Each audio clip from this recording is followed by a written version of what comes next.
Flipping it up and out. Bogues! A recent block by Bogut. Good recovery by Andrew Bogut. Let's get rogue.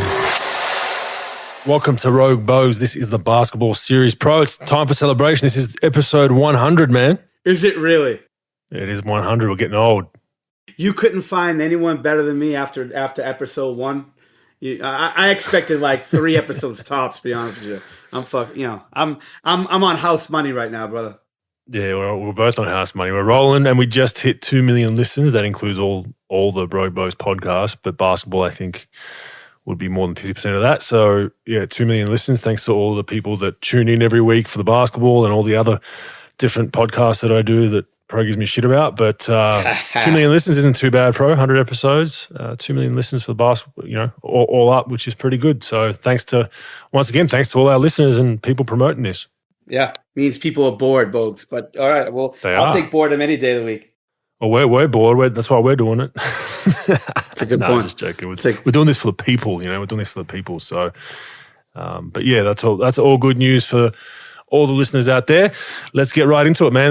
There's a lot to get through with the CBA that just got announced, which looks to be completely done, which we'll get into a little bit later. But we'll get into our team of the weeks, Pro. I want to see who your team is this week.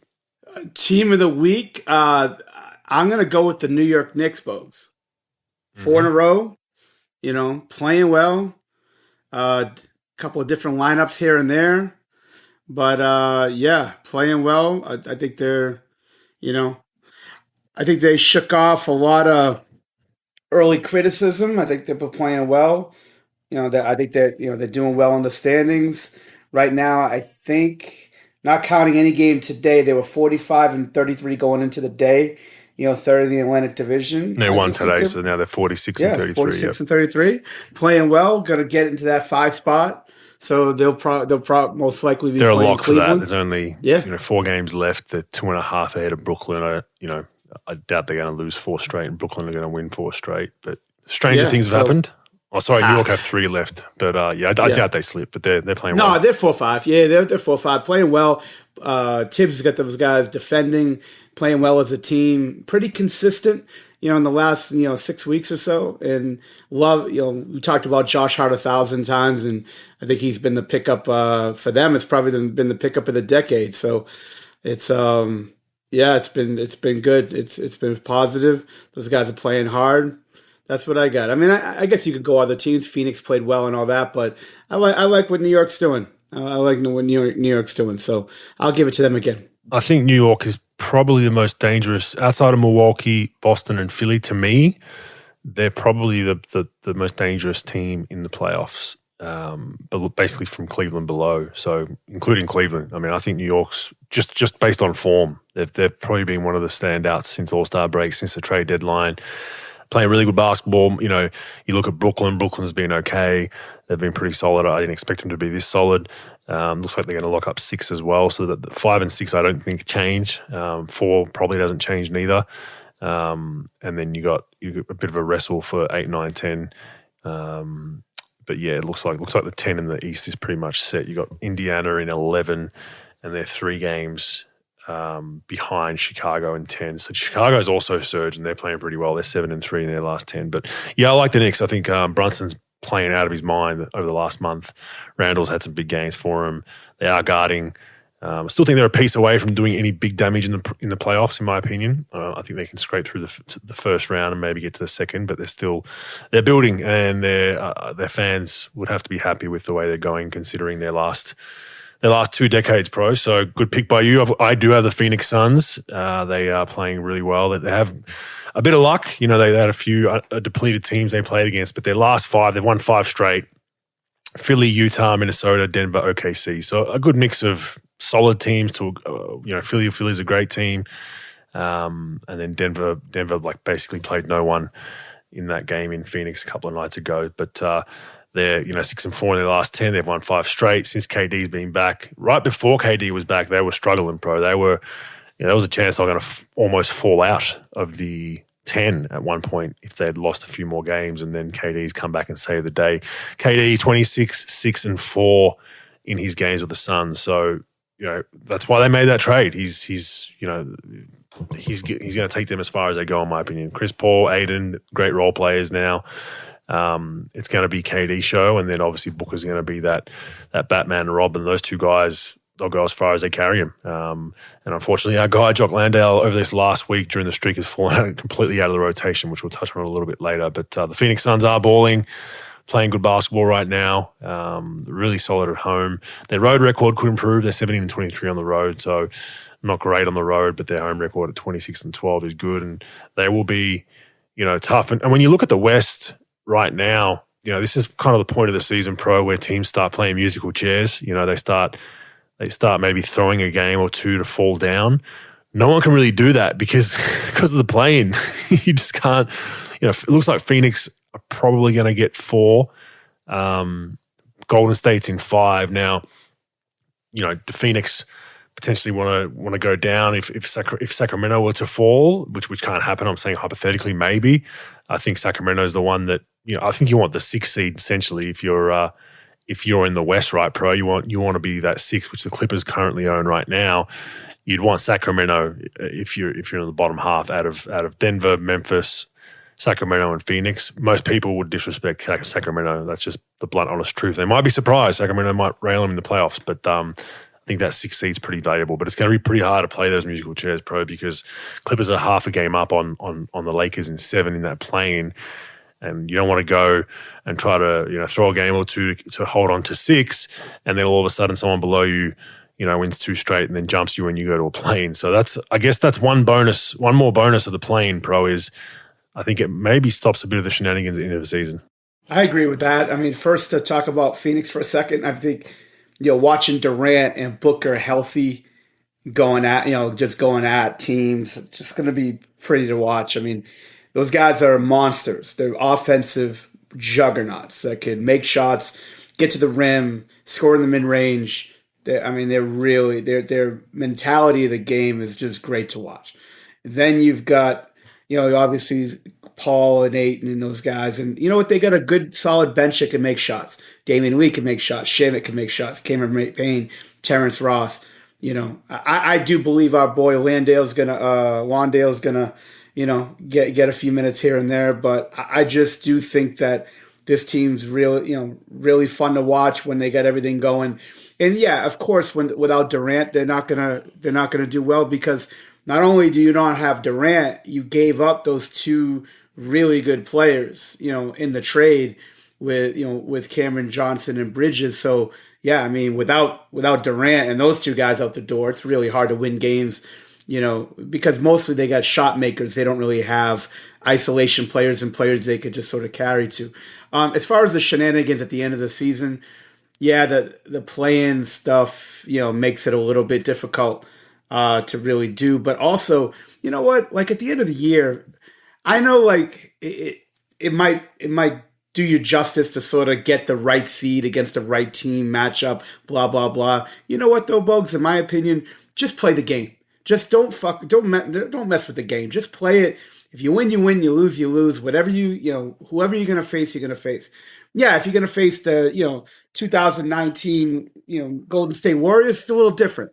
But look, to me, don't even play with the seeds. Just do your thing. The play-in is going to be interesting this year for sure. I'm looking forward to seeing it. Who you got, folks? Was it right now? I mean, I know it could be musical chairs, but right now, would you have what? New Orleans versus the Lakers and Minnesota versus Oklahoma City? Is that how it sort of shakes up? As of today, yeah. But there's a lot that can. Yeah. There's a lot that can go astray. I mean, we'll get into that in a second, but sure. OKC's in 10. They're 1 game ahead of Dallas. And then, I mean, it's still wide open. I mean, Utah technically still in the race at 12. They're 1.5 behind OKC. So we'll look into the schedule in a second, but let's get to our week of the week. I'm going to go with the Mavs again. They get back-to-back week of the weeks. They need to win games. They haven't had wasn't an easy schedule by any means, but the way they lost, I mean, Philly, Miami, Atlanta for the week, all arguably okay opponents. Philly at the high end, Miami, Atlanta in the mid. But if they want to, they need to at least go 1-2, 2-1 in that stretch. And they should have won the Atlanta game today. They choked that one off. They're 1.5 games out of 11 now, or 1 game now out of 11 because OKC just lost. So they're 1 game out of 10 with 3 games left. And that's what I wanted to discuss. It's like, you look at the schedules and give me your thoughts on this, Pro. So Dallas's last 3 games, they have Sacramento, Chicago, and San Antonio. Now Sacramento can rest because they're solidified their spot. Chicago is still battling, so they'll play hard. And Spurs, you should hope they'd win that game. So 2-1 at best, maybe 3-0. Minnesota, who are 1.5 ahead of them, they finish with Brooklyn, San Antonio, New Orleans. And OKC finish with Golden State, Utah, and Memphis. So they're all pretty even as far as that goes. The tiebreak's interesting because the tiebreak first goes if one of them's division. First, if you're a division champ, which none of them are, and then it goes to head to head, and I think that's tied as well. So it might, there's a potential that it could be a 3-way tie as well. I mean, it could be OKC, Dallas, and Minnesota. There's a potential for that too, and then there's all these different algorithms that come into place. But the tiebreak's interesting. I'm not sure who you'd pick out of those 3 teams, their schedule, because you can't really look into the schedule too much because some of the teams might rest guys. For instance, OKC having Memphis the last night of the season. Memphis probably has no incentive to win that game at that point. They're pretty much locked in number 2, or they're a game away from locking in number 2. They can't catch Denver in 1. So that's probably going to be a win. But then again, they play some of the young guys who are fighting for minutes. They could lose the game as well, right? So I don't know who you'd pick out of that. But yeah, Dallas, I mean, they made that trade, and we've discussed it at length last week and the week before, but it just looks clunky. It doesn't look great. Kyrie and Luka do get their numbers. It's the role players are not right fits for those 2 guys at the moment. There is a science behind getting the right role players. Now, do I blame the role players completely? No, like Christian Wood's not a great fit for that squad with those 2 scoring guards because he's a scoring big, so he doesn't provide you with, a role-playing big that doesn't need the ball, and that's why they're playing JaVale McGee right now. He's reared his head back into the lineup and playing minutes because, hey, run the floor, set screens and rebound. We're not throwing you the ball unless it's a lob dunk, and he's cool with that. That's my role. Whereas Christian Wood, that's not his strength. So all of a sudden, if you want him to guard, rebound, set screens, 2 things are going to happen. Either he's going to be really bad at it, or 2, he's going to be pissed off doing it, right? So that doesn't fit. You got some young guys, Josh Green, Australian. He's young and trying to find himself still. He doesn't know who he is as a player. So to ask him to be, hey, we just need you to be a 3-and-D guy at this point in his career, he's not going to be happy with that. It's his 2nd, 3rd year in the league. So they don't have the pieces around those 2 guys. They need to get some veterans in the offseason and whatnot and some good role players to make that work. But as their current roster stands, it's painful to watch. It really is, Pro. And the Mavs, that it's the fail. If they don't make the play-in, Pro, to me, they're the failure of the season. Cast aside all the other teams and all the crap they've gone through, and you got the Clippers up and down, Phoenix with the trade, the Lakers who started poorly, whatever. Like, the disappointment of the season, number 1, will be the Dallas Mavs if they do not make the 10.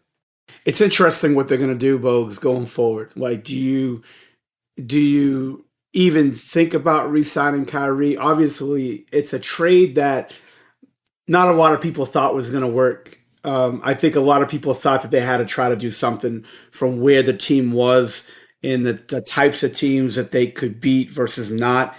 The role players and stability of Dinwiddie and Dorian Finney-Smith, and plus that pick, they shipped out with that.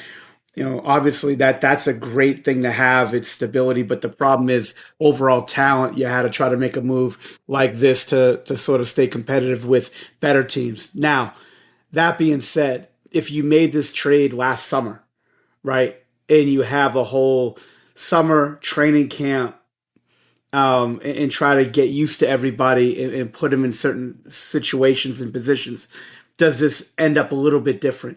My thing with Kyrie, it's always off the court. It's not off the court getting in trouble. It's like the word salad interviews, the middle of the night FaceTimes or whatever, Instagram lives and things, just talking about stuff that's really not there, but it's just like, where's your head at?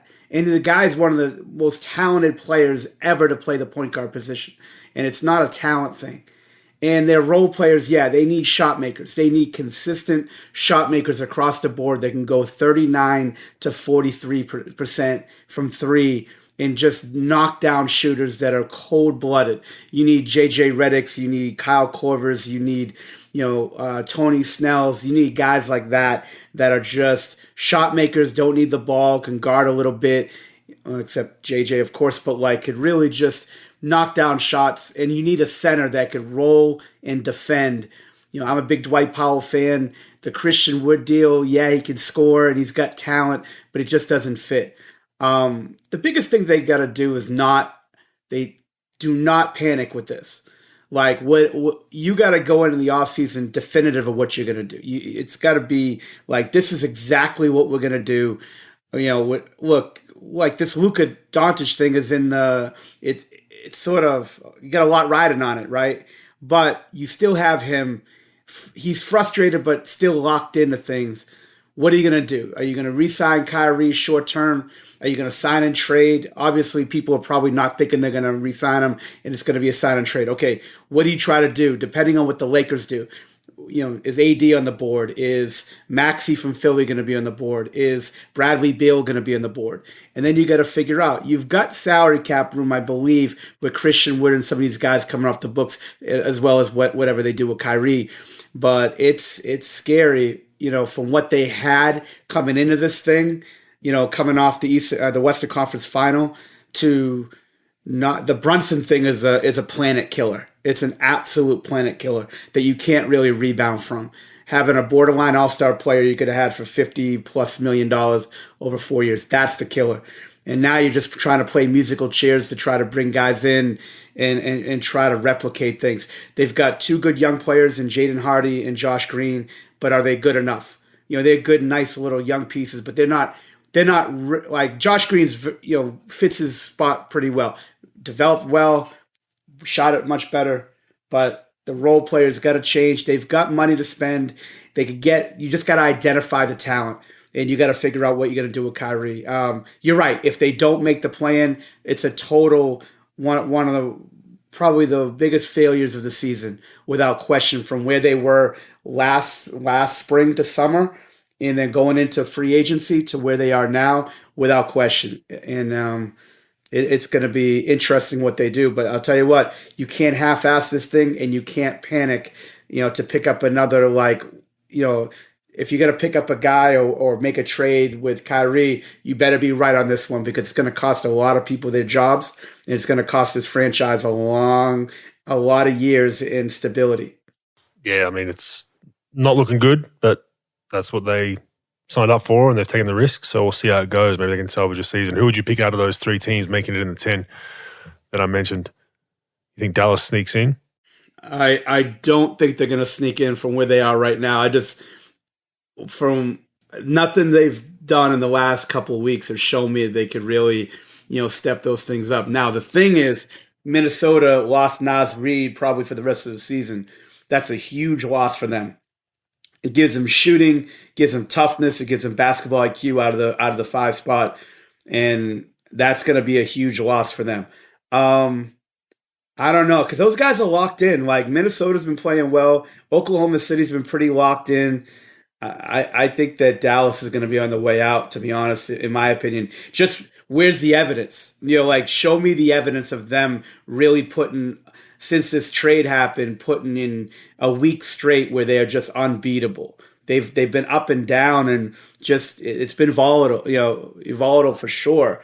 I think it's going to be status quo, Bogues. I do. I think it's going to be that, Minnesota and Oklahoma City are going to probably take. I don't think Utah would, and I just don't think Dallas has enough. To be honest, they haven't shown enough. What do you think, Bogues? Yeah, it's a tough one. These looking. If I was a betting man, these 3 games for each of the teams, it's a tough call, man. They're all because of all the shenanigans at the end of the season.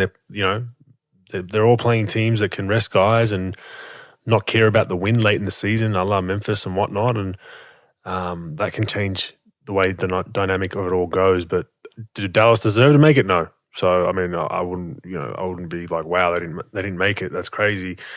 They don't deserve to make it. The way they've played over the last month or so has been horrific, and they've had some injuries and some lineup issues. But they need to figure it out. Who do you have this week? Bogues, I had the Mavs. I had the Mavs 300. Yeah. Okay. Cool. For the same reason. Yeah, it's pretty clear. But they got a lot of work to do. Will be interesting, and that's a positive of the play-in is it makes this very interesting. Like historically, if there was no play-in, the Mavs right now would be 3.5 games out of 8, and would be shutting down Kyrie and Luka as of yesterday. So at least this makes these games more intriguing. It makes it kind of there's a bit more passion involved because you can still salvage something out of this season. So another positive for the play-in. All right, the CBA collective bargaining agreement has been agreed to. Some players not happy. Draymond Green, the most notable, has come out and absolutely scathingly gone, "Why the hell did we sign this?" I think his comments were more directed at the Players Association or the union. I don't think he's too happy with them because he thinks it shouldn't have been signed. He thinks they got shortchanged. And it's always a tricky debate because when you're making millions of dollars and you complain that you should be getting more, most people aren't going to side with you. From a business point of view, strictly looking at P&Ls and all that, he kind of has a point with some of the stuff. He feels like the union sold out very quickly and just signed at the bottom line. But anyhow, that's just his comments. There's a few notables in this pro. So the first one is it will give players the ability to invest in NBA and WNBA teams as part of their contracts, which is interesting, as well as promote or invest in sports betting and cannabis companies. I mean, what could go wrong with getting involved with sports betting while you're an active player, I mean, give me one good reason something bad could fucking happen. That is mind-boggling. That has to be. I read that and I'm like, that has to be worded wrong. Like there has to be something in there that I'm missing, right? No, it's not. That's crazy. It's not. It's crazy. It's nuts. I mean, there has to be some common sense in this stuff. First of all, okay, you're going to invest in a team. Now, again, they haven't really done the specifics, but so I'm playing for the Toronto Raptors and I'm going to invest in them. I've been there 8-9 years. I invest, whatever it is. Of course, you're not going to get a big percentage. But you get traded, then what? You get traded, then what? Right? Like, what are you doing? Like, do they sell you back your shares? Do you stick with that investment, but you're playing for another team, but you're invested in this team? And then the gambling thing, I just, look, we're going gambling crazy, and it's going to be a big, big, big problem. And then the cannabis thing, and then, we're going to get into it, but now they're going to stop testing for marijuana. I mean, that's the new CBA, yeah. And that was always going to happen with the push for anxiety and mental health that for sure thinks that cannabis can help that.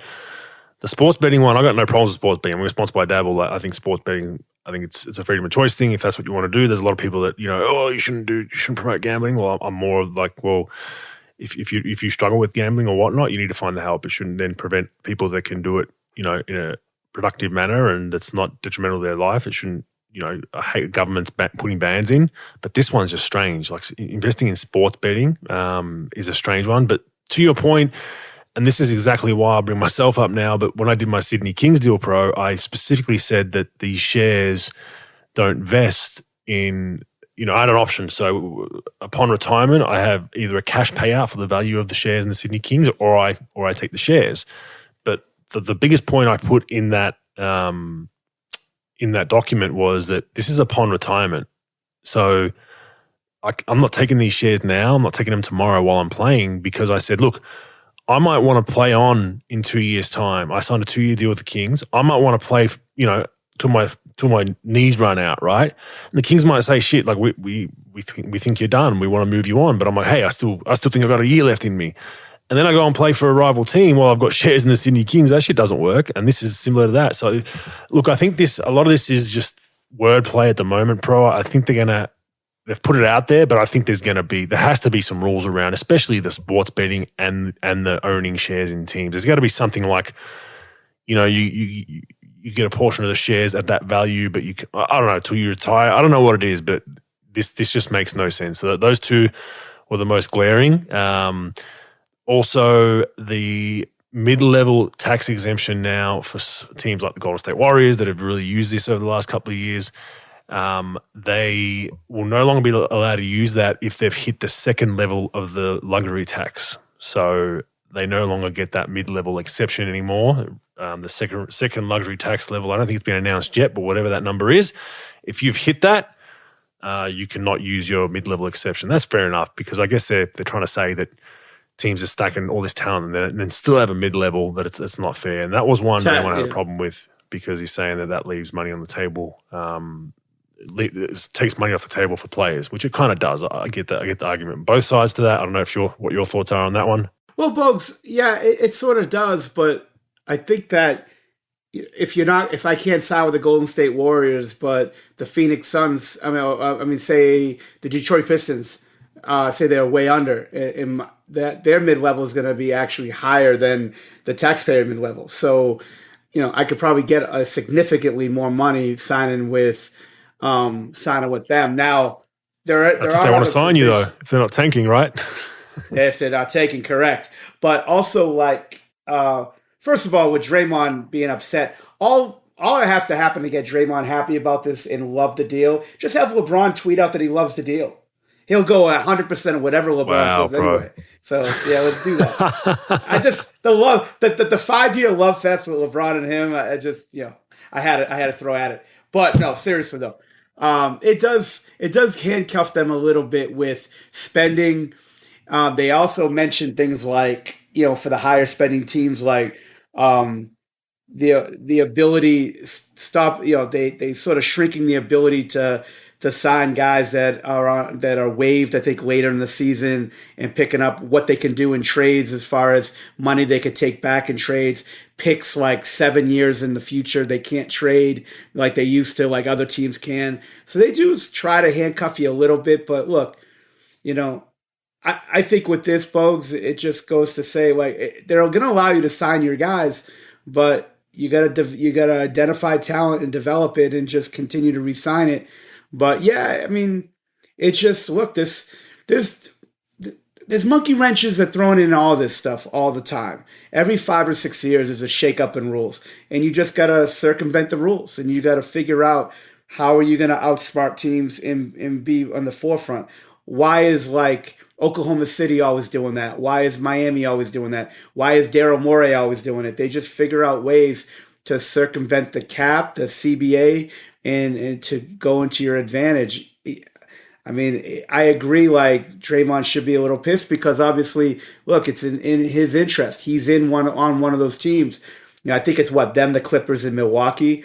As far as the spending, it's tough and challenging, but that's what we're doing. And look, you just gotta figure out. This is why you pay your front office guys $8, $9, $10 million a year because and 428 scouts are employed.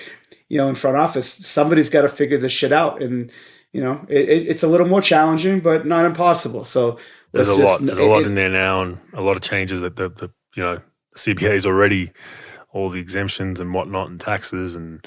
The other one that Pro just mentioned, so middle and lower spectrum of payroll teams, can now have larger trade exceptions and expanded exceptions to the salary cap. So they're trying to influence teams that are tanking and teams that aren't spending as much to spend, but they still have to spend, right? So it's not like, this is just going to happen overnight. The other thing is they've gone positionless now on the All NBA teams, so I feel like that's a direct shot at centers for the most part, Pro, than anyone else. But I don't understand that one because I think, a team is a team, right? If you're going to have a team, it can't be a team of 5 guards. It doesn't work. So that one's an interesting one. And they've also brought in what we've discussed, 65-game minimum to qualify for awards. That one I like. I think that's a fair one, Pro. Yeah, to me, Bogues, awards, 65, it's better. It's definitely better than what they were doing and putting that into effect. I would think that the All NBA and MVP, I would like the guys to play in the neighborhood of 70. But hey, look, 65 is a great start. I don't think it's going to change a lot of the league, but I think it's. And I'll be interested to see if there's any exceptions to that. Where is it? You got to play 65 and you can only miss a certain amount of games when you load manage versus regular injury. That I would be sort of, because they haven't really given the whole guidelines to that. I think there are some exceptions. I was listening to the Woj and Bobby Marks talk about it in their pod, and I'm just trying to explain it. So it'll be interesting to see. How they deal with this. I think it's great. I think it's definitely good they address something that's been a big hot topic for the last couple of years, and at least it's a step in the right direction, I think. Yeah, I agree. Do you think there's a chance that the awards get diminished now? Do you think this is going to kick the players in the arse a little bit to say, or the clubs, because there's still going to be teams that say we want you to rest tonight. Do you think this now diminishes awards to the point where, let's say in 3 years' time, there's 10 All-Star / Hall of Fame worthy level players that purposefully aren't hitting 65 because they still want to play 50, 55. Do you think there's a chance of that happening? And then the awards are like, well, it's not really the best players because they're not all there. There's a chance of that happening, right? Yeah, it diminishes it a little bit too. Yeah, for sure. And, I think that players sometimes are going to be a little bit sick of it. And you know how they don't like to follow rules for the most part. They don't want to be told what to do.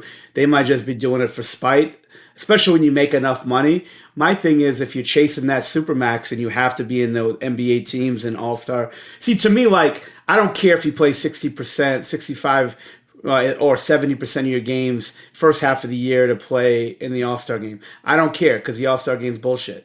But now I know it's connected to some bonus stuff. To me, it's all about the first 3 NBA teams and the MVP. So, like that, I really care about them playing a certain amount of games. But I agree with you. Like, if you have a bunch of these guys not playing 65 and then they're not, whatever, all-star or top 3 team, I think it would diminish it to a certain degree. And plus, look, most of this stuff is pushed through from teams. It's not pushed from the player in most cases. I think in some cases players are dictating when they play and when they don't. But for the most part, I believe it's just the team says, hey, you're not playing tonight. We're going to rest you. We'll manage. And they're just going to be like, all right, you know what's best. Let's do it. But it'll be interesting, Bogues, now where if somebody gets hurt, okay, and they blame it on, well, I had to play. And you're going to have a few of those cases where, like, a guy gets hurt, and you're like, well, I didn't want to play tonight, but now we're mandated to play a certain amount of games. Now I get hurt. I'm guarantee you will have a handful of those. And I want to know how that's going to go through arbitration and whatnot, and how that's going to go.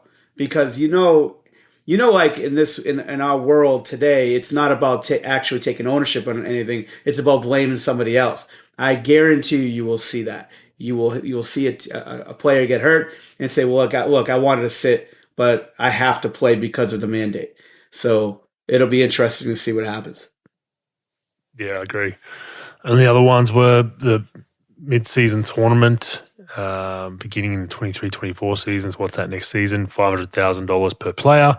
That was meant to be $1 million at one point. That's gone down to $500,000. That's the other one. And then there's an extra 2-way slot, which kind of affects international leagues. That's a small one that people in the NBA wouldn't care about, but they now have 3 2-way slots instead of 2. That is a player that we would usually bring out to Australia. Your Walton Juniors of the world, your Jalen Adams, those kind of players that come over and play in Australia. So that is an important one, and we'll see how that all plays out. But a lot of this is just the initial rhetoric around it. I think the wording and probably especially stuff around the betting and the investing in NBA teams, I think surely it has to be ironed out. The NBA is not that stupid. There'll be some provisions in there that don't let this just turn into a circus. So we'll see how that goes. Did you catch any of the NCAA games, bro? I did. And before that too, Bogues, the one other thing is the high school players will not be eligible for the draft. So that was a big one too. The one and done stays in. They're not going to allow, which they thought that day before they signed it, up to like the afternoon, they were going to try to push that one through where high school guys get into the draft. They're going to keep those guys out of the draft. So they felt as though NIL and the G League Ignite and the other team, minor league deal where, what was it called? Anyways, they feel as though there's enough opportunities for players to make money to stay in. So now the high school, because a lot of the older players want to reject that. They want to keep the jobs because they don't want all the high school kids in the league. So they will keep high school guys out for one more year. So they'll still have to do the 1 year of college or 1 year in the G League or whatnot. Yep, gotcha. Yep. So I I'll tell you what, I caught the girls. I didn't catch the guys. I'll tell you what, this girls thing. Did you see the girl from Iowa, Caitlin Clark? Yep, all the back and forth with LSU. Yep, and she's balling. Bogues. I'll tell you what. Balling. Yeah, I mean, I'm gonna say it right now. There is not one player, not even close, on the male side that is worth the price of admission in college. Not our boy Victor in France or Scoot. Not one person, not even close, is worth the price of admission that Caitlin Clark is. Big call, bro. Big call. Huge. I mean, hey, anybody who listens to the show, she can play, man. She can play. Yeah, I mean, she's like Steph Curry. Smooth. She's very good. But now, Bogues, right? So they beat South Carolina, and the South Carolina coach, because they're a little tough, right? Something happens where, like, the other coach, they were describing South Carolina, the Iowa coach. Iowa coach said something like, they're tough, they're physical, they're like brawlers or whatever. So of course, the South Carolina coach was like, don't call us bar brawlers, don't call us monkeys, don't. She went a little far because that was never said about her. But and then there's this girl, Angel Reese, I believe her name, for LSU. They beat Iowa. And instead of just all right, they won the game, this is great. And then they have to go on the whole, I don't fit the narrative. I saw that. I saw the interview. Come on, can we go one day without just be happy you won instead of going on the pedestal of going on and on in this word salad stuff. It's interesting, but I watched a little of the male game. That buzzer beater was pretty cool from in the Florida game. San Diego State. North Florida. That's again. Yeah, San Diego State. Yeah. Florida Atlantic. That was the game I watched. That was an amazing game. It just felt like San Diego State they were out of it, but they were close enough. And you could just feel like if a run started to turn, it's amazing in sports how momentum shifts. FAU had the complete control of that game, and then San Diego State got it a little bit closer, a little bit closer, a little bit closer, and then bang, they hit a walk-off buzzer beater, which is just absolutely crazy. The Florida Atlantic go down by a point in just tough circumstances. I think they were up 10 with 10 odd minutes left. So that was a good one. It was a good representation of college basketball. They then San Diego State move on now to play the University of Connecticut. And that is tomorrow, I believe, your time. So we'll watch that space. But it's been pretty interesting. And I think, the girls was very interesting. I enjoyed watching some of her clips.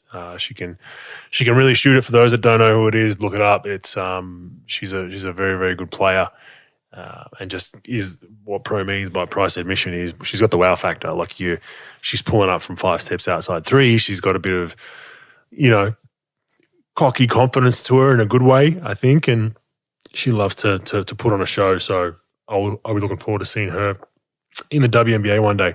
Yeah, and it's interesting now because she makes they said about $1 million in her NIL, and from what she's done now, they she'll take a pay cut in the WNBA then. No doubt, because now in the WNBA, your first deal you're making 100, not even, probably 75, 80, and then your max deal, which I think you're eligible for year 5, is 250 plus. Now the thing is, she wouldn't have to go overseas, obviously, because she'll probably make. They said, she'll make money from sponsorships, endorsements. Yeah, unlike the NBA, she can't come out until I think 4 years after your high school graduating class. So, really? Is that the rule in WNBA? 4 years? At least 3. It's at least 3. Jeez. Where they say she can't come out. I don't know if that's 100%, but I think they do have that rule for 4 years. So, that's what's keeping her. But I'll tell you what, Bo, she made $1 million. NIL, she'll probably make 3 next year because of the fact where she's at. So if I'm her, I'm staying in school, making whatever it's going to be, say $2.5-3 million. Because now the good thing about her, how the women work is you play the WNBA in the spring, summer, and then a week or 2 right after your season, the finals in the WNBA, you're in Europe and you're playing because you make. If you're a really good WNBA player, you'll make, say, 200 in your max deal, 250, and then you'll make 800 playing overseas for some Russian team or whatever.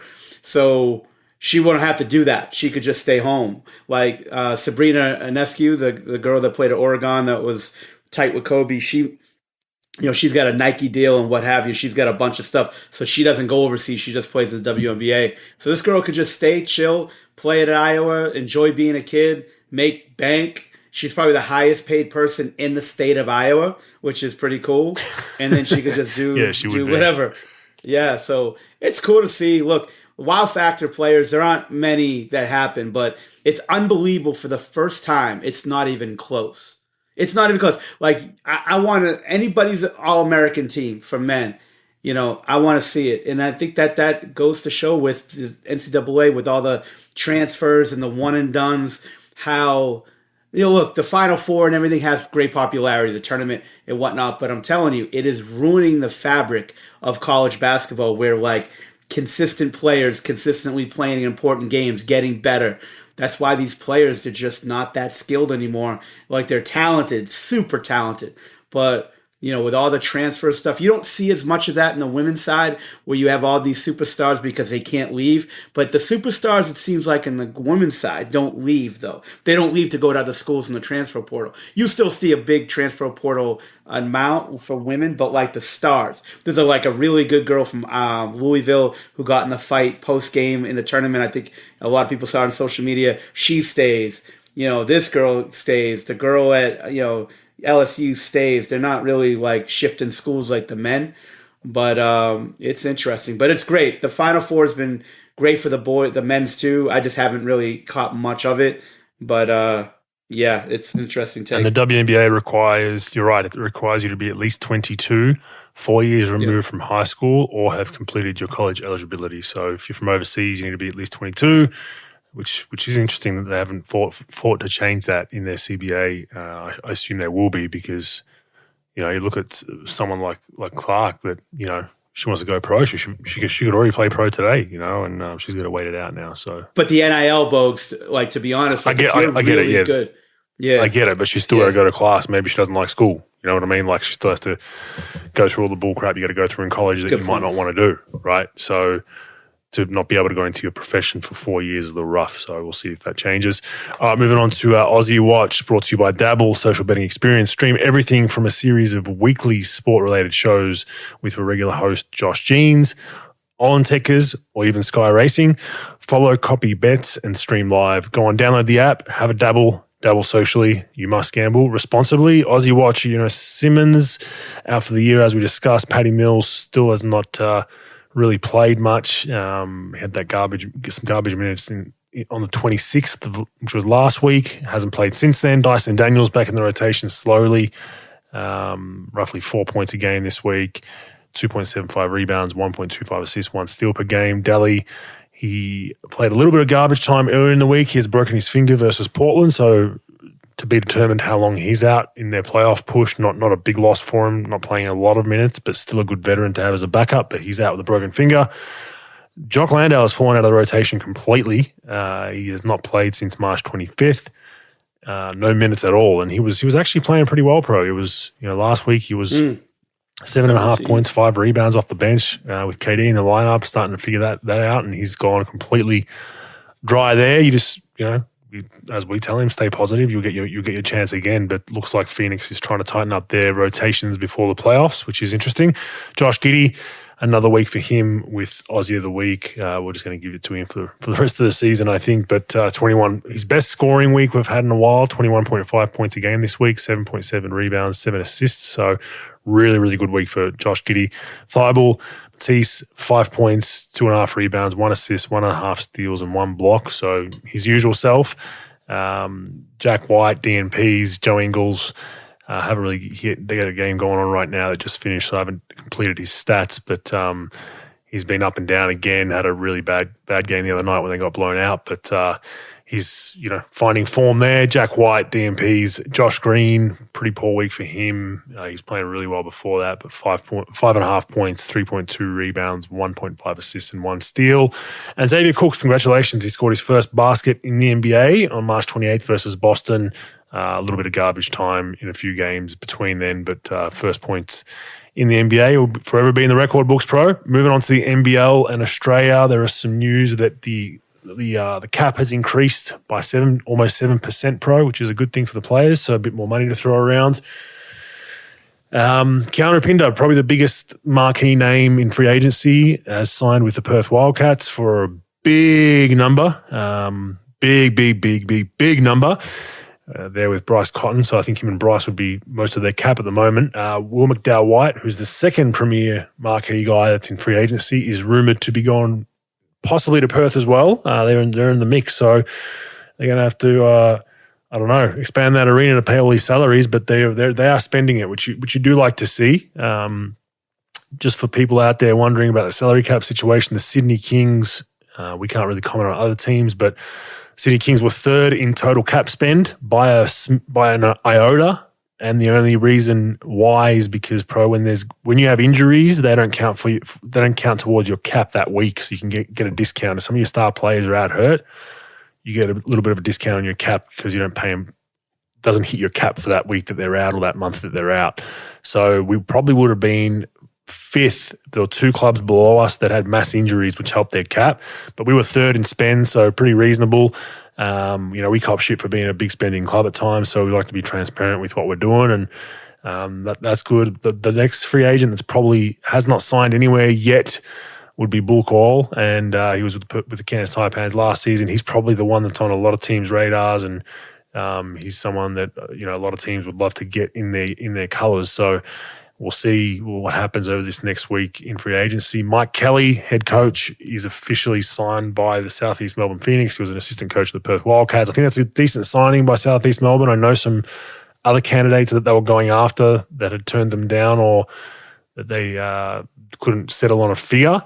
But Mike Kelly spent some time in Cairns a couple of seasons ago. The Mail was a very, very good X's and O's, probably needs a bit more of that disciplinarian side of things. So it'll be interesting to see if he's grown into that role a little bit being in Perth. But that's the NBL. It's silly season here with free agency. There's a couple of big names that are gone, but where Sydney Kings have done pretty well in re-signing our own talent and have a lot of cap space to spend on imports and marquees. But we've kind of been pretty quiet to this point as far as not re-signing any of our own guys pro, because we think that we're just going to see what happens when everything settles. I think it's important to let it settle down, figure out things. Unless it's a bunch of no-brainers, I agree with that. And then the extra 7% will be great. I mean, the thing last week that you mentioned about Japan is going to be I think it'll be a big issue for some teams re-signing guys. I think with almost unlimited resources with Japan and things, to spend on players, and they've been upping on spending. That 7% is going to be the difference, I think, from signing guys to signing a couple of guys that you want to retain versus not. So it'll be interesting. Those are. But with free agency, there's stuff that happens. Guys play well in summer league, and that sort of just really impress you. You get NBA pre-draft guys that are working out and things. You might see a young player that you might like, a young vet.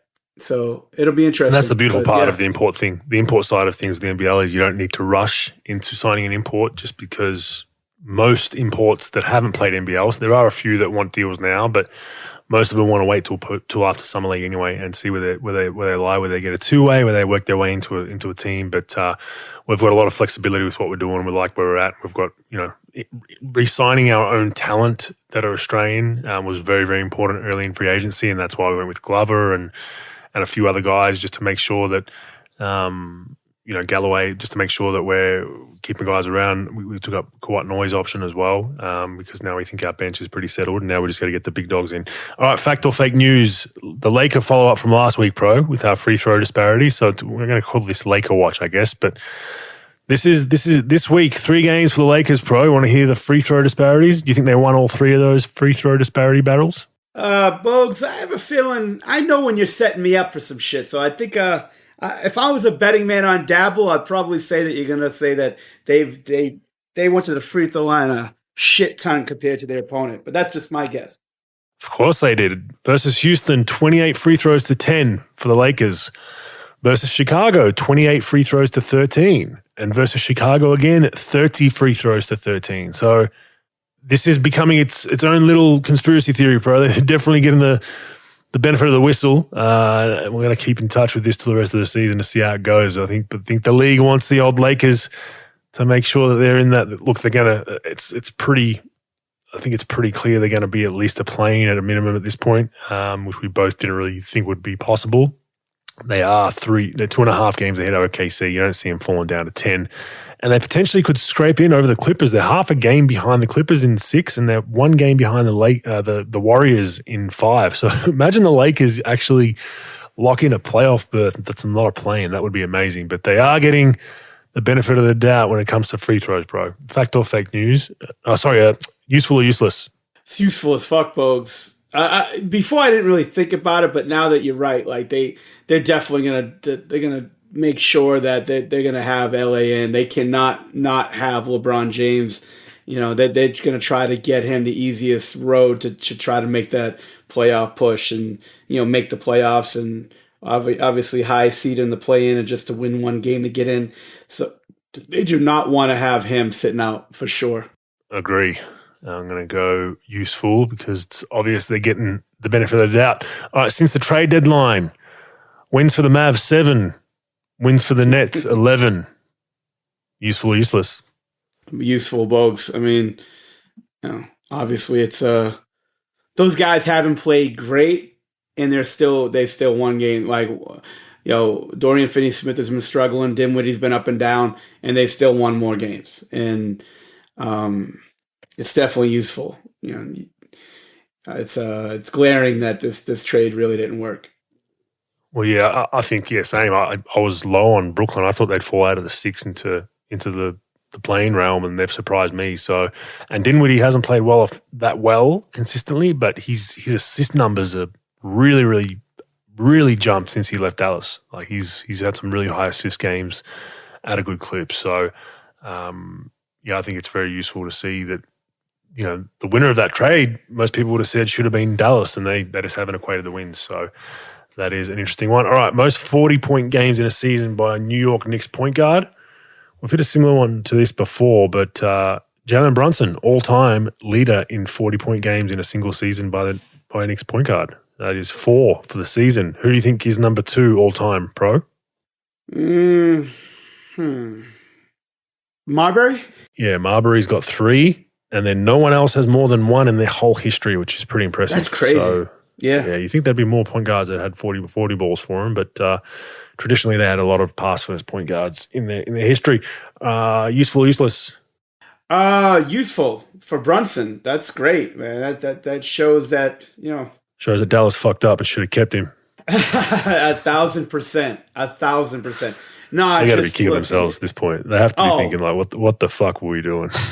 Folks, it's just like it's like JFK. You're never gonna find out who, you know. You'll never get, you know, who really made the call. But look, folks, to give up a guy like that for that number, I could see if like it was just a unrestricted free agency deal and the Knicks came in and he wanted to be in New York over you.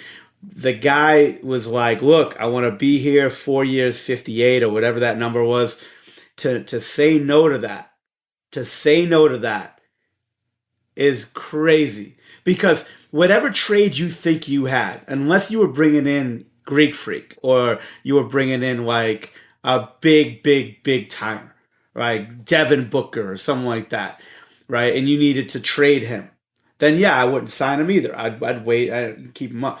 But there's all these trades happen. Like if you don't have a trade next week, like I want to trade you for, I don't know, Bridges, right? I want to trade Brooklyn for Bridges.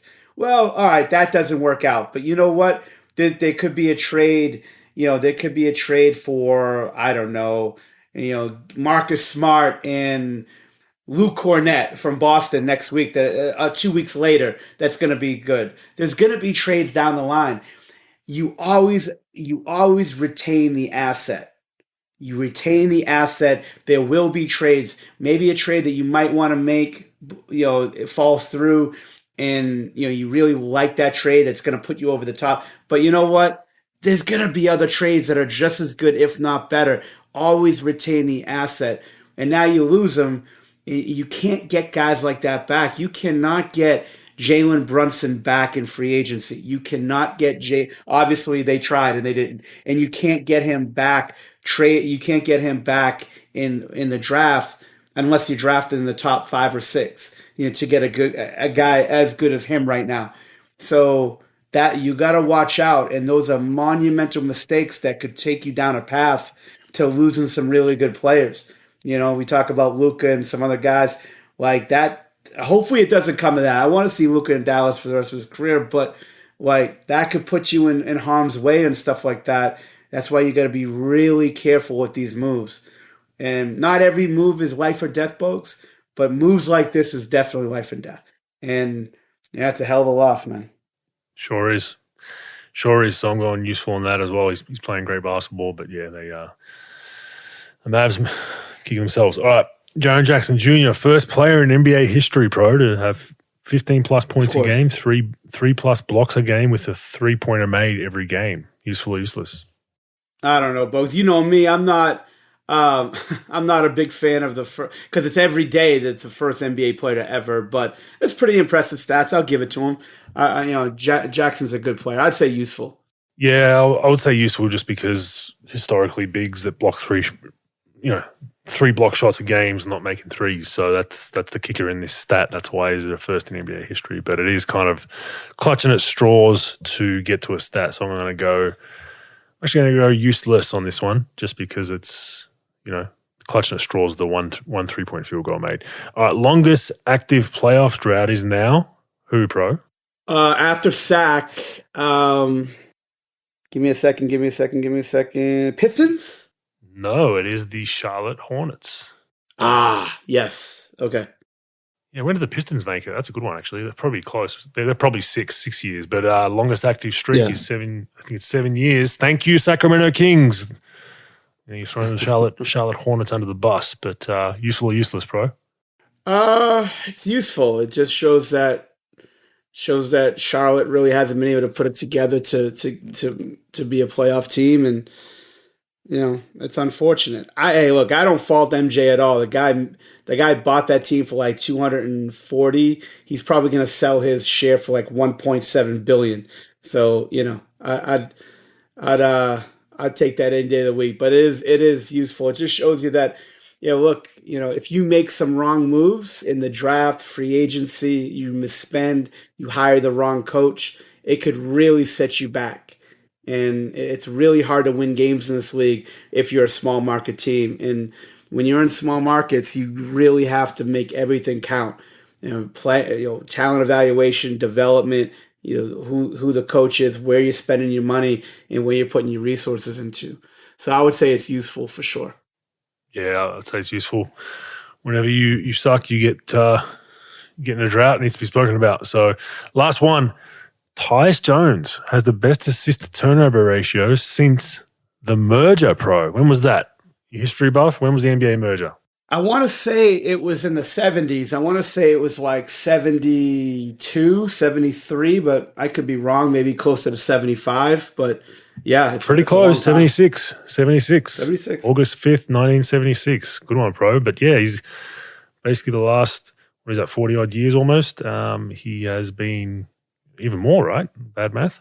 Yeah, he's been one of the best when it comes to assist-to-turnover ratio. 25th in assists, 178th in turnovers since the merger, pro. Useful, useless? Pretty useful, man. The guy, that's a hell of a number. And it's not like he's, he's playing for a terrible team. It's not like he's playing for Houston or Detroit. That's a really, and he's playing with Ja Morant. So it's not like he's on the ball all the time with that. So to have that number be consistent over 5, I believe, that's a tough one, man. I'd say that's useful. Yeah, very useful. Very useful and underrated and not really spoken about. So good on Tyus Jones, having a great year down there in Memphis. Q&As, pro. We'll finish with these and then get to a fact or fake news. First one comes from Instagram. This is Phil D. The Beard. Warriors have some decisions to make. Extend Draymond Green or trade Jordan Poole for some additional size to help going forward. What are your thoughts on that, pro? I'm not a huge Jordan Poole fan as far as like the way he plays. I think he's a talented kid. He scores points. I think he's a good player. But I'm also signing Draymond long term is going to be tough too. With again, we're talking about spending and you're limited at what you can do when you spend. Um, they've got some decisions to make, but I don't think there's going to be any easy decision that's going to get them to another level. I think, to me, I don't think you're going to get much for Jordan Poole because you got to understand that when you trade, um, Jordan Poole, right, the guy's averaging 20 and 5. You got to replace that. It's not that easy to replace. Um, so now whatever you take back, and and right now he's still on his rookie deal. Did he sign his extension yet, folks? Who's that, Paul? Yeah. Yeah, I think he did. Yeah. Okay, yeah, he did. He signed the big one. I think Draymond has a player option for this next season, which is rumors he might opt out. You're right. I think Golden State would extend Draymond at a, he's not going to get a huge number. I don't think like a huge max. I would not be surprised if Golden State give him, maybe a 2 or 3 year. But there's also rumors that he might want to move on, and they might want to do the same and rebuild. The thing with Poole is once Clay or Steph move on, or both, they've got probably a couple more years at this level, high level left. Where Steph, you can obviously move off the ball down towards the end of his career, a bit more less mileage as far as what he's doing today. But that's where Poole becomes a bit more useful because you still want to have a go-to talent. But yeah, I mean, I'm the same. I think he's a great player, but there's so many bad habits that he has that, if he's the number one guy on your team, are you going to be successful? That's yet to be seen. But as far as the question goes, what do you do? Do you make any moves if you're the Warriors to get some size in? I just don't think they care about size. I mean, they're happy with a 6'9" Looney at 5. They're happy with role-playing 5s. I don't think they really sitting there saying, we need to move one of these guys and get a big fella in here. They don't really care about that. They can get a cheap veteran big. So I don't think that makes a difference, Phil. But I think there is a chance that Draymond does walk and go elsewhere if there are other teams that might want to try to break that Golden State run up. I'll tell you what, they don't do. They don't fucking draft James Wiseman and fuck their whole chances up. When you fuck the draft up like that and you draft Wiseman instead of a player that could really help you, and then you end up trading him for nothing. That's the thing. Like, they didn't really in that draft. Halliburton, but no one was thinking about Halliburton. Anyways, I'm not going to get off topic, but that's what happens with Kuminga not really producing that much, and then Wiseman. When you mess up 2 draft picks where you can get much better players that could really help you, and then you end up trading a top 2 pick. You traded the number 2 pick in the draft for nothing. You literally got nothing back.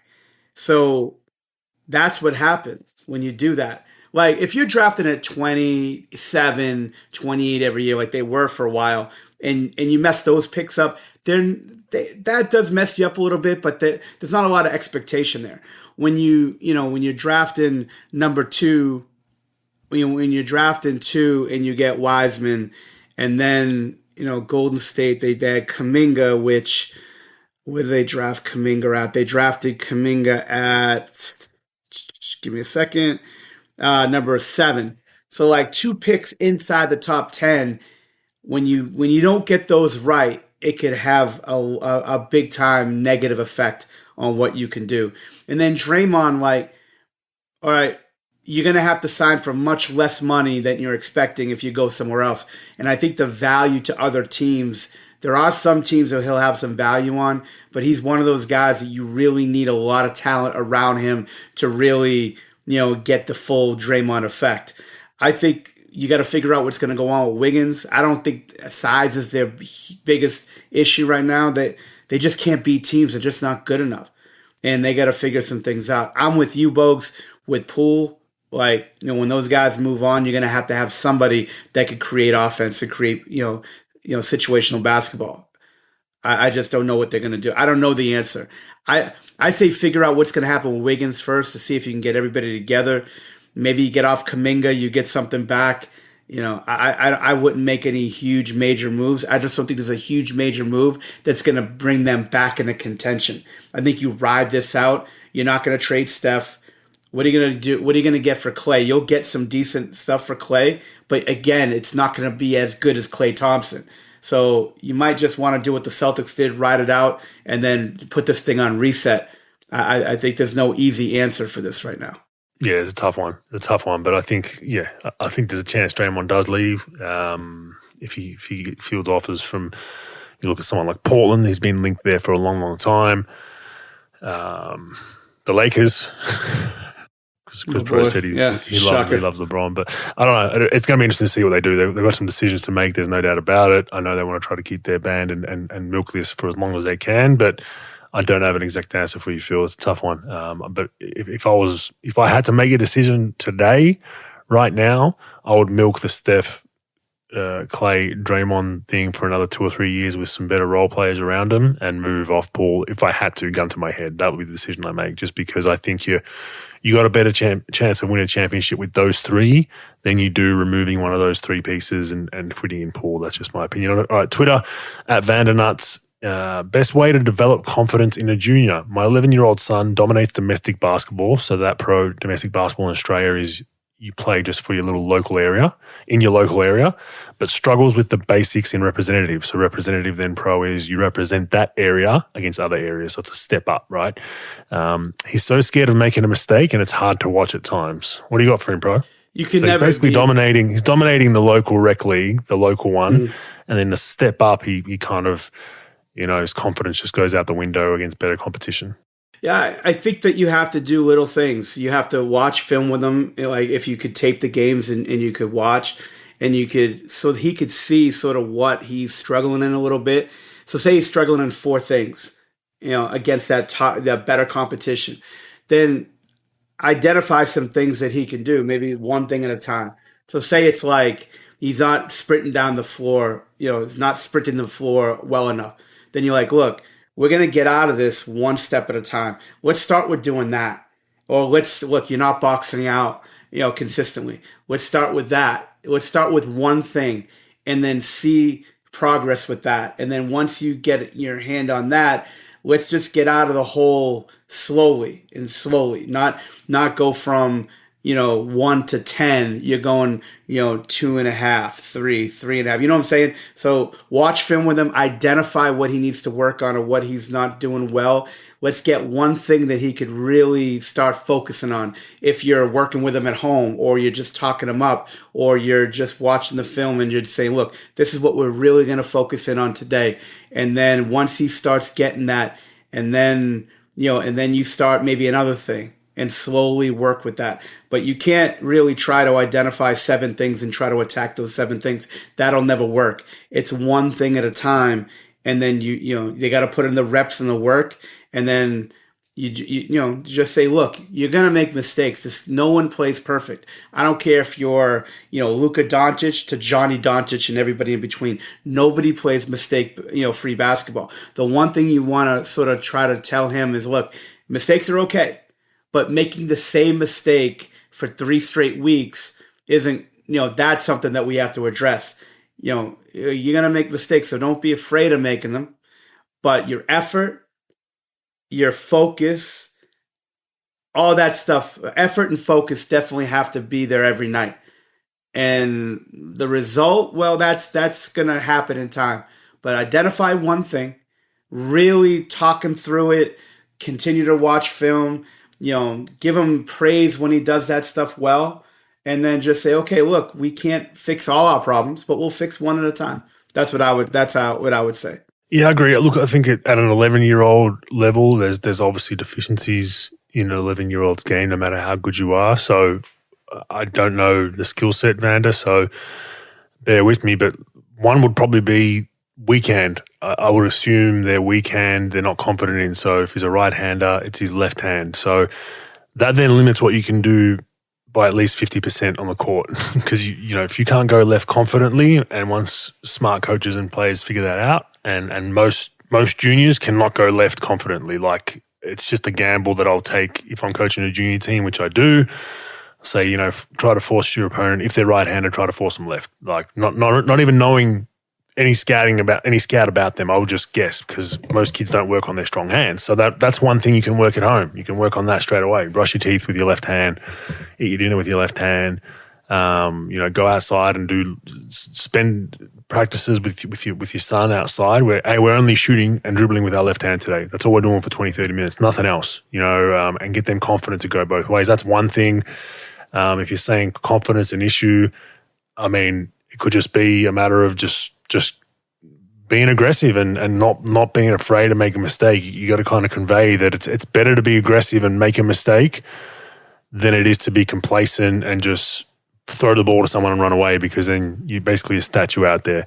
To Pro's point, though, if you're making the same mistake 4 or 5 times, then that's a separate issue that you have to address. But I would, there's obviously confidence comes from training, in my opinion, at that age, 10, 11, 12, 13. So, maybe if you're not qualified to coach him, or you're not in depth with basketball, you hire a personal coach and get him an extra session a week, just one-on-one, and be like, hey, my son's struggling with this, I want to work on this, or my daughter's struggling with this, I want to work on this, and that's really important. And you also, on the flip side of that, Pro, you don't want to burn them out neither. Like there's parents out there that have their kids in junior sports doing a session, 2 times a day, 7 days a week at 7, 8, 9, 10 years old. By the time they get to 13, 14, they hate the game, they're burnt out, and they don't want to play it, right? So there's a balance there. But if they truly love the game and want to do as much as they can and spend as much time with the game, then you got to get them some tools, which would be in the realm of a personal coach, or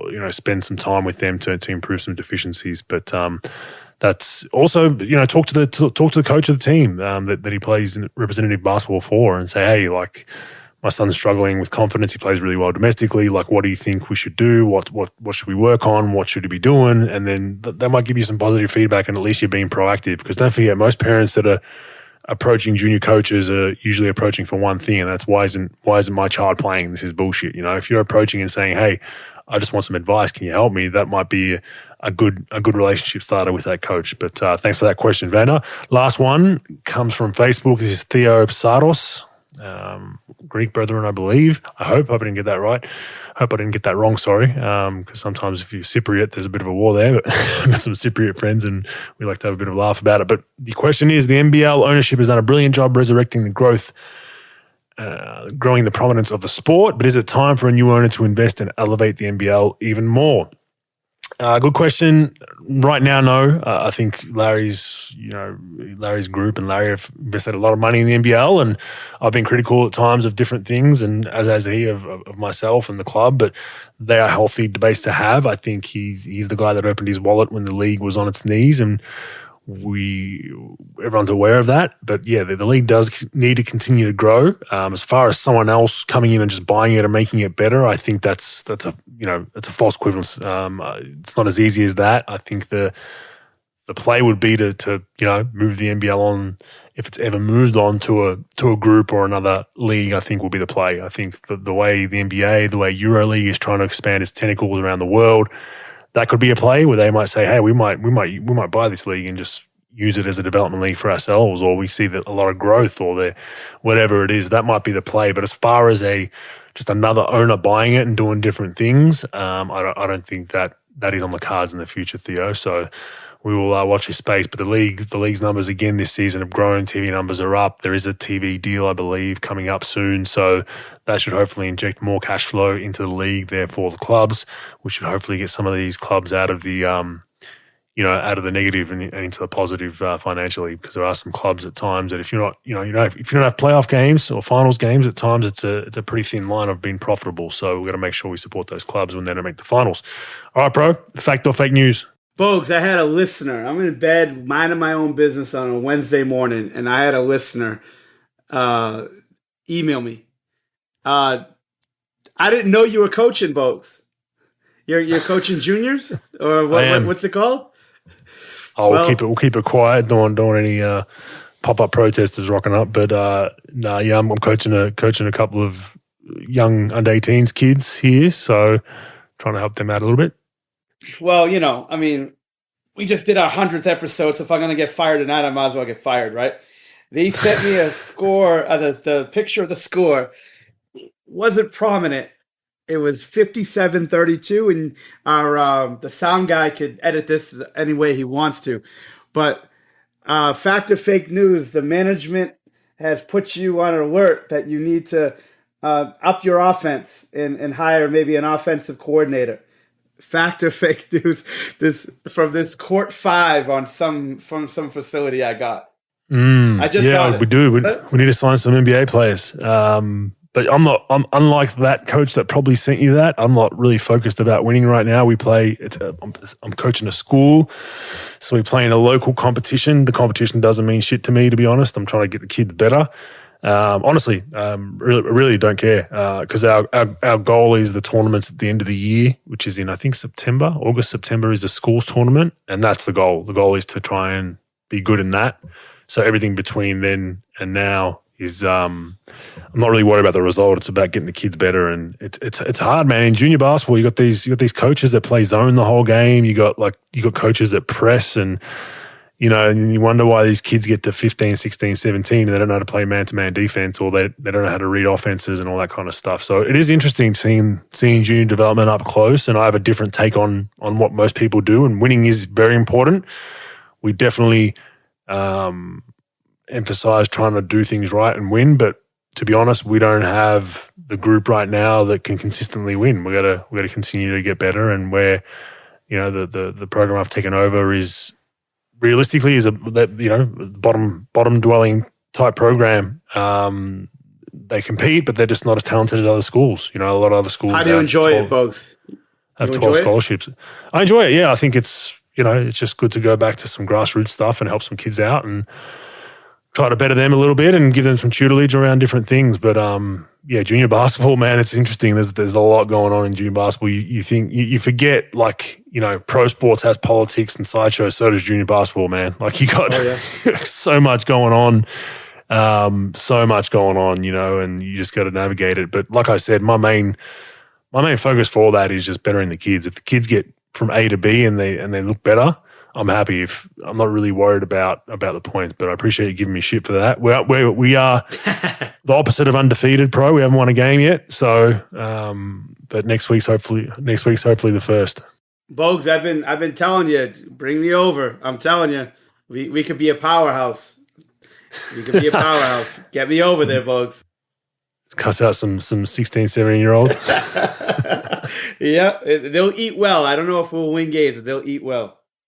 But appreciate the listener sending that in and snitching me out to pro. I appreciate that. That's that means we've got listeners everywhere, all corners of the world, pro, looking out. So yeah, and I swore him the secrecy that I wouldn't put his true identity. I was gonna bring him in with the blocked off face, with the changed voice to protect the not so innocent. But I told him, don't worry about it. Witness protection. He's fine. He's down in New Zealand in some safe house with Denzel Washington on Safe House Part 2.